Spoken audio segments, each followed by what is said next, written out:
Okay, welcome. Ages ago, I started writing a TCP IP stack for MINIX. And then I was young, so I assumed I knew how to do everything better. So I did a lot of stuff different from, well, the then current BSD stack that everybody used. And, well, some things that I still like and other things that proved out to be not very successful. So this talk will go over lots of different topics and see some things are sort of caused by MINIX and some of the things I came up with myself just in writing the stack. After I was done with my master's, I went to Andy Tannebaum and said, well, I want to be a PhD student. And he basically said, well, go away, a fool, don't know you, etc. And then talked to some other people and decided, well, I really want to be Andy's PhD student, so I have to do some stuff to impress him. And one of the things I did was write a TCP IP stack. And, well, of course, MINIX was used a lot for teaching. So there's a book that describes basically every line of source in MINIX, and you can't just say, okay, I'll rewrite a complete file system to match mine, to introduce sockets and stuff like that. So it had to be really minimal, and then the easiest way to add a networking to MINIX while keeping it minimal was to basically present it as a device driver. And in MINIX there was already, of course, a messaging protocol to talk to device drivers which were in the kernel. So then if you could just run a separate task that is then the networking device driver, then, well, that can work. And so you get, instead of the normal socket calls, you get open, close, read, write, and I/O control as basic primitives that you need for accessing a network device.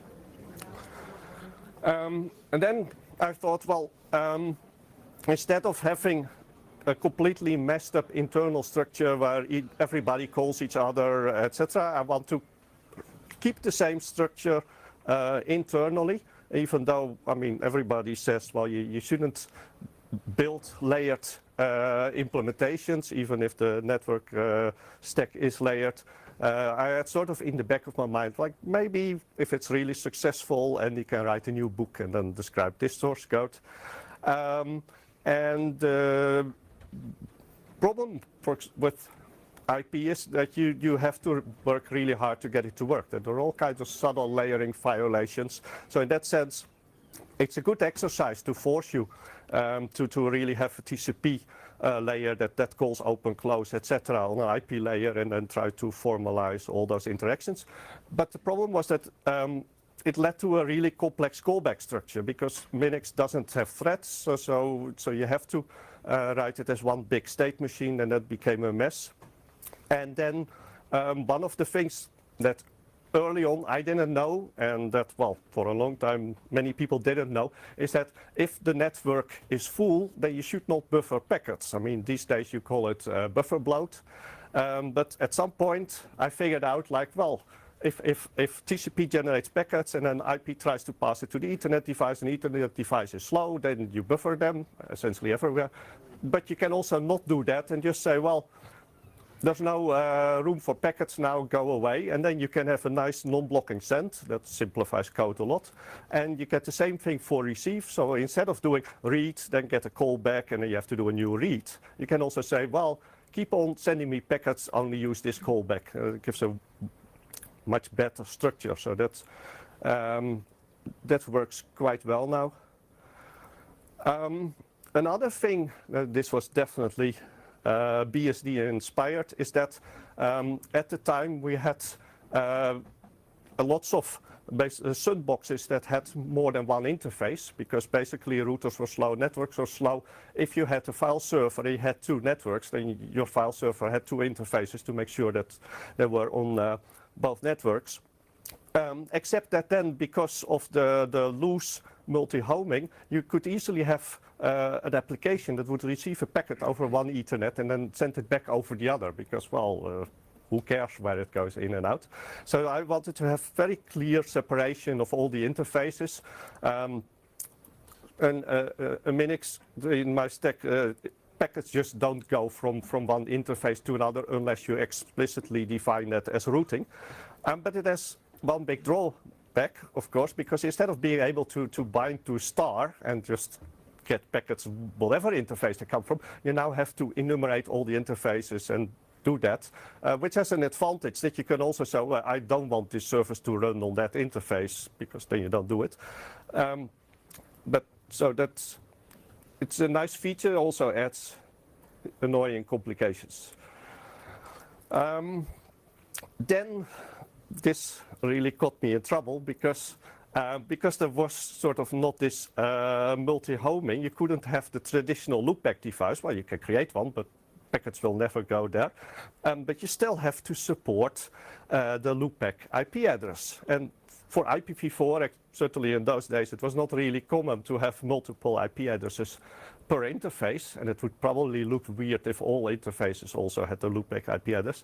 So I came up with a hack, is that when you try to send a packet and you detect that it goes to the loopback, then you just switch source and destination address and then you send it back up the stack. Because then every application will think, I'm talking with my local IP address, and it's just that the remote is funny, that's loopback, but yeah, who cares about that? So works well, is sort of confusing.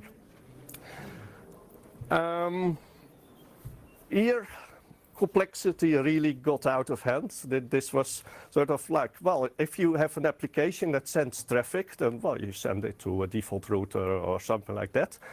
So you need, well, to have a simple routing table for that, certainly if you have multiple routers or redirect and stuff like that.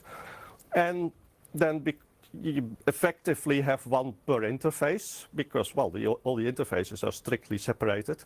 But if you then make it into a router, then you also have to have a routing table that describes, well, if a packet comes from interface A, then where should it go on interface B? And I made that completely separate routing tables, which then get very confusing because it's possible that you are a router, but that your applications will send traffic to a default router because this first output routing table points to a different router than yourself.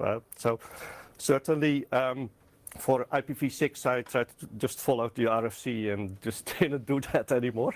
The other, I mean, basically nobody else understands it. I mean, you give the root command a -i or -o option, and then what does it do? Nobody knows. This was sort of created by the MINIX structure. If you have an accept system call, then you do listen, file descriptor, and then you do accepts on that same file descriptor, but you get a new file descriptor back. And there's really no way to express that concept in MINIX because, well, the only way to get a file descriptor is to do open. You cannot just create other calls that also give file descriptors back. So I decided, well, maybe we shouldn't have accept. I just introduce a listen call, and that blocks and it waits for a connection to come in, and then it returns the connection. And then we start playing with it. That works fine. I mean, you have your server running and you telnet to it and it responds, and you have some sort of inetd that immediately creates a new TCP, opens a new TCP file descriptor that also listens, etc. And then you get web browsers, and web browsers in parallel just send 6 requests or whatnot at the same time. And then all of them, well, except the first one, get a reset back. So then web browser is completely confused and say, well, this doesn't make any sense. So then an easy way to avoid confusing your web browser is to drop the reset. So I add a flag like, well, if you detect that there are connections created from listen, then we'll just don't send the reset, which then creates the problem that because it's now a dropped packet, you get a timeout, which also makes it very slow.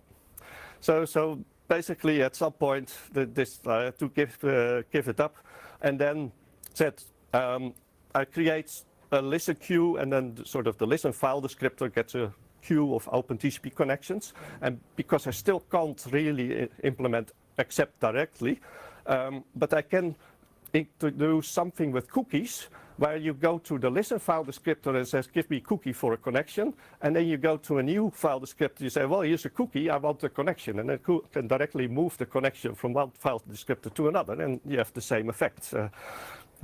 So sometimes, well, fitting in with the framework requires some extra creativity to get it to work. So this is also a rather mixed bag.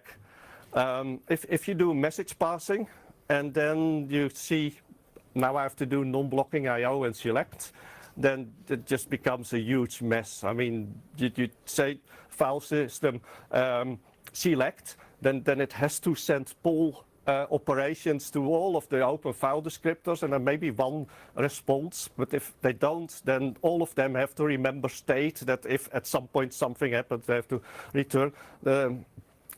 For MINIX 3, we actually implemented that, and I think it's a complete mess. But if you do asynchronous I/O, then it becomes rather easy, because if you have a normal blocking call, then you send a message, and then in the case of MINIX, first the driver sends back like, well, I'm busy, and then later the device driver says, okay, did something.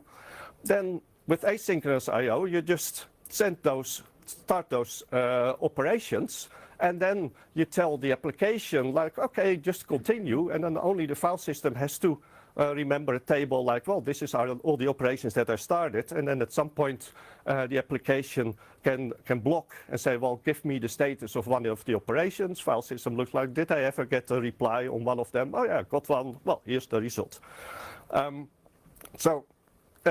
Problem is, of course, nobody writes code like that. So if you want to port something, it's non-blocking I/O and select. And the problem with non-blocking I/O is that while you're doing the non-blocking I/O, there's no buffer in user space that is locked. Whereas with asynchronous I/O, you immediately lock a buffer. In some cases I've had that I wasn't thinking clearly enough, so I did a read on a field, on a buffer that was on the stack.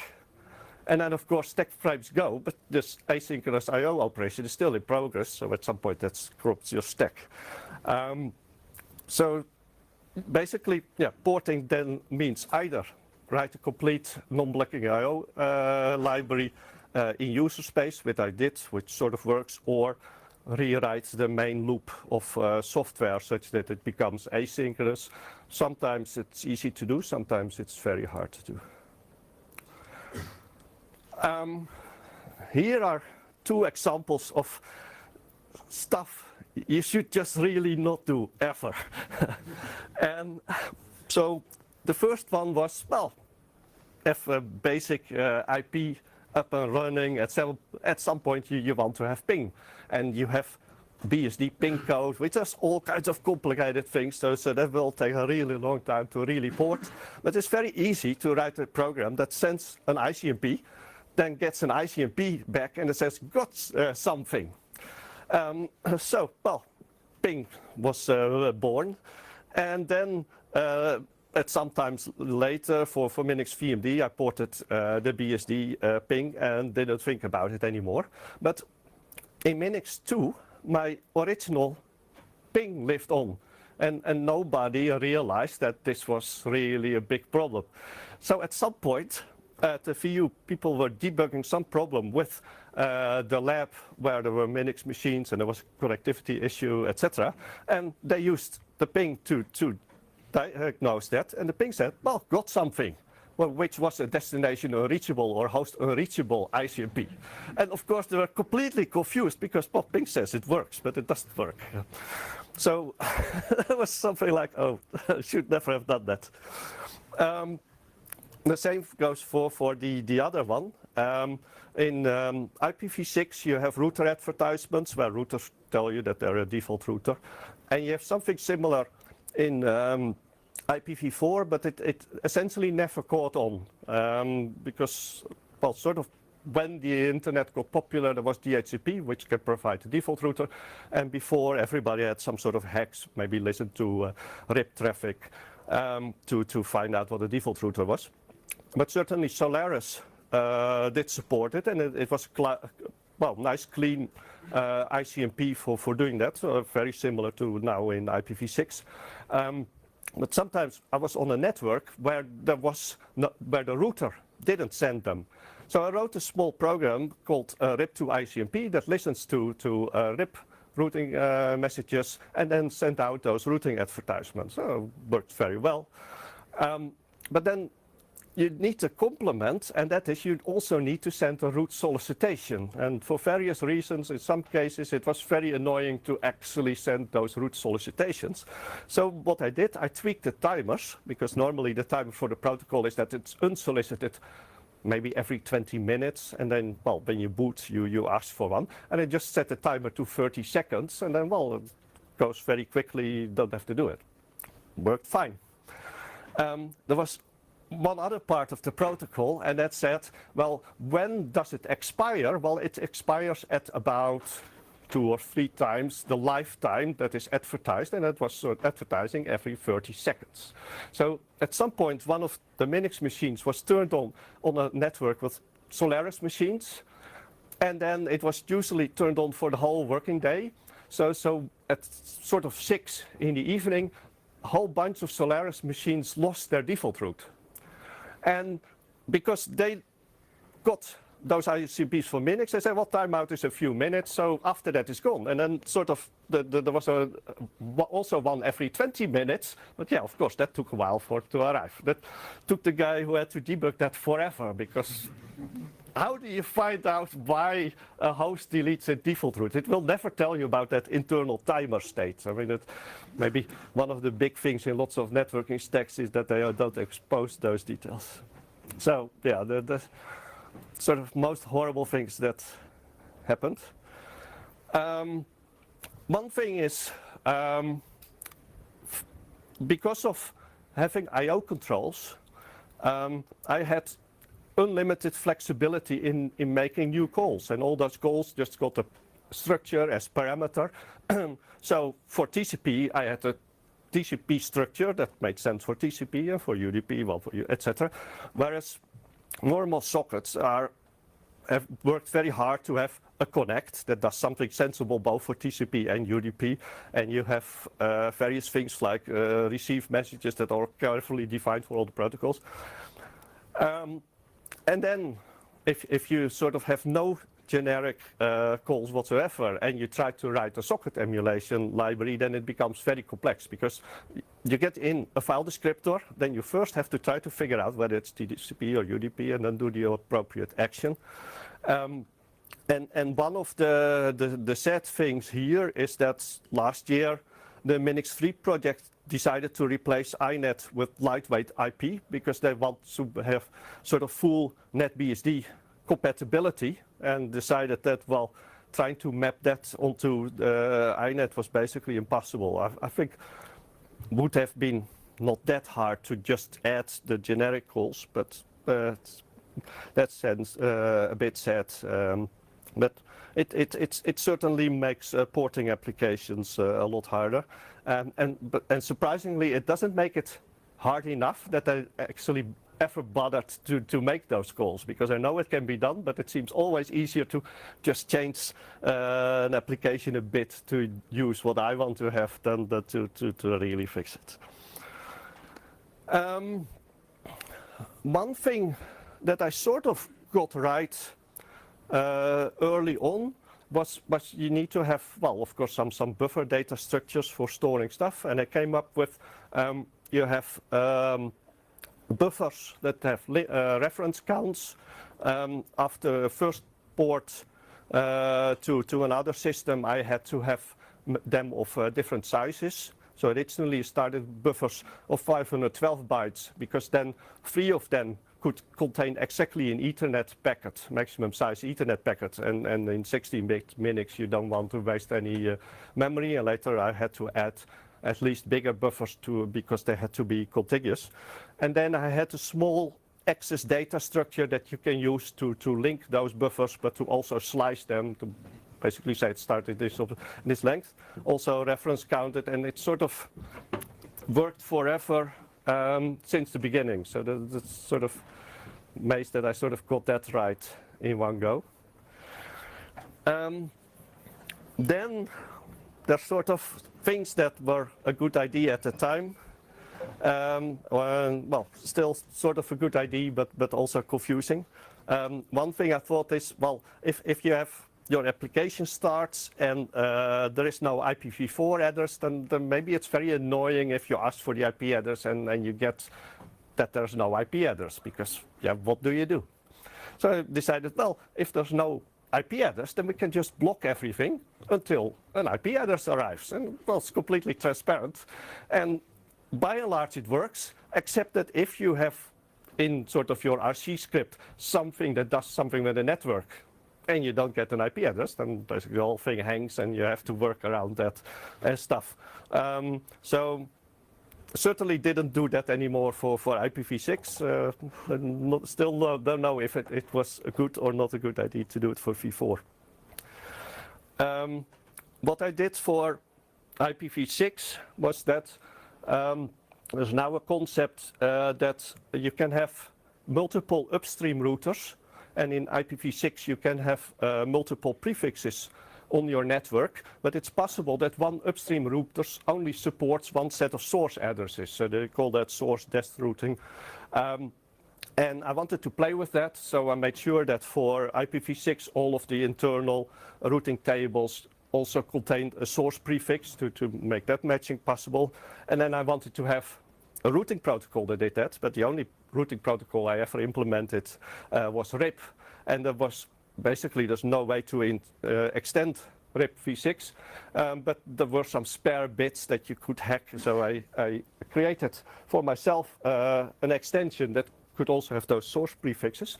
And then, because, well, mostly at my home I only have routers based on MINIX, that worked fine, until at some point I wanted to have a wireless access point that should also do v6, and then suddenly all kinds of weird things started happening, because, well, it didn't understand this particular RIP and was just sending packets to the wrong router, and then the router complains like, well, I got a packet from that router, but it shouldn't be here, that must be a stupid router.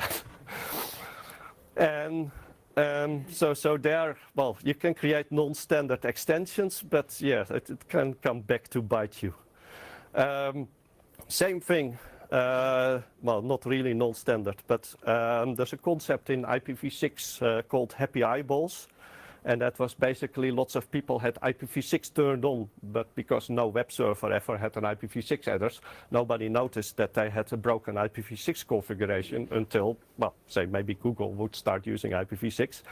So Google and other big sites essentially force stacks or browsers to implement a feature where if you connect to an IPv6 address, then you have to try IPv4 also, or wait a small amount of time and then try v4 to make sure that this error is masked, and they call it happy eyeballs. And I decided to go full out and do happy eyeballs in INET. So INET for all TCP connections continuously tracks what the round trip time is to an address.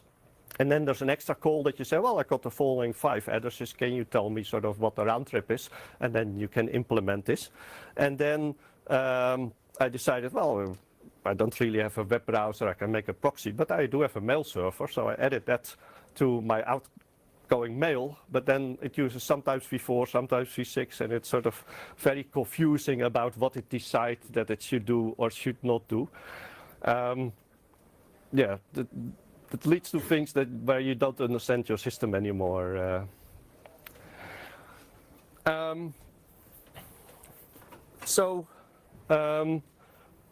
don't know how long that took, not that long, but certainly when I wanted to have PPP for the first time, I created a tunneling device, and inspired by the pseudo TTYs that were all used for terminals, I called that a pseudo IP device.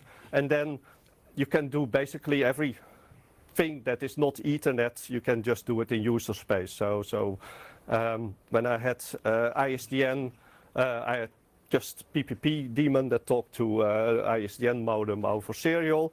And then at some point for ADSL, the first thing I had to do was PPTP. And then PPTP was just sort of a backend filter on the PPP daemon, and later when that became PPP OE, then you can do the same thing. Same thing I did for IPv6 with the tunneling things, wrote a And then somebody also at some point wrote a VPN implementation using the same interface. Yeah, just for MINIX. So there's a lot of stuff that you can do just in user space. And sometimes when I look at, well, say FreeBSD, then there's all those tunneling configuration options, etc. And then I wonder, yeah, why not just run it in user space? Then you don't have to have all the complexity in ifconfig or something. Well, that seems to be the end of all the lessons I found. I'm really bad at making distributions, so after last year's talk I made sure that some bootable images of MINIX VMD were put up, so they're still there. So now they're a year old. I don't think really a lot has changed. Some things have changed. So if you want to play with it, then go ahead, and otherwise questions or something. IP tables and NF tables in Linux, as in building firewalls or routing frameworks, put it this way. Do you care for something similar in this lab? The question is about IP tables in Linux, right? Well, Linux caters for that sort of routing or firewall functionality in kernel with IP tables and NF tables in there. Yeah. Kernels. I'm just wondering if you do something similar or have in mind do something similar. I have something similar. That means I have the basics for implementing a firewall, but just like I said, for doing PPP, etc., I want to do that component-based. So I have an interface that essentially says, tell me something about the next packet, and then you can get as many bytes as you get for the next packet, then decide drop or reject or pass and stuff like that. And then the actual network stack doesn't have to know the policy. I mean, it's completely in user space. So that's my plan for doing firewall. The other thing there I should mention is that the guy who did that Rheintunnel VPN also immediately built in some firewall functionality. And then when I started doing IPv6, then it was, well, nobody's doing IPv6 anyhow, so we don't need a firewall yet. So it's only sort of in the last couple of years that it's sort of more pressing, like, okay, I should really do the IPv6, the firewall, to make sure that IPv6 has a firewall, because for IPv4 I already have that built into the VPN.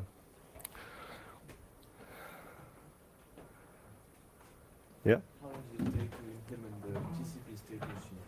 Because you have to handle every case of, for example, if you are in the SYN receive state, but you get an RST, and all the states and all the conditions and all the what to do. Okay, so the question is, how long does it take to implement? How long did it take for you? So I looked it up last year. And it seems that having a basic of so Ethernet, ARP, IP, and TCP up and running took me something like 3 months. And what I did for TCP is started out by trying to follow the RFC as close as possible. It has a hint for a state machine. And then later, over time, I modified it to, yeah, make more sense. I mean, there's some weird stuff there. And the other thing I did was I, at some point, hosted some really popular content that would crash my stack or otherwise make it misbehave. And that's the sort of stuff that you need to really get the bugs out. And that can take a long time. So the initial up and running is not that hard, but getting the bugs out, that's the tricky part.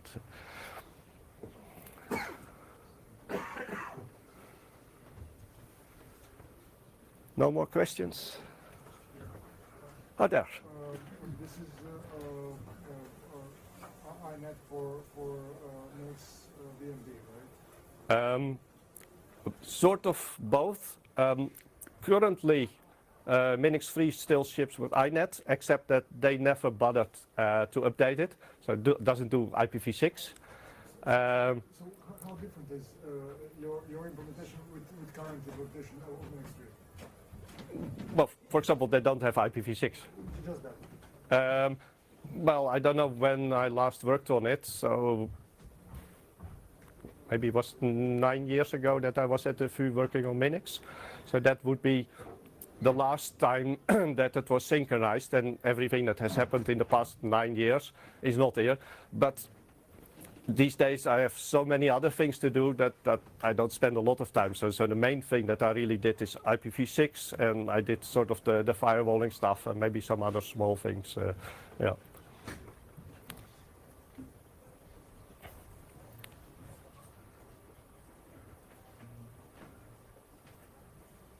Well, thank you.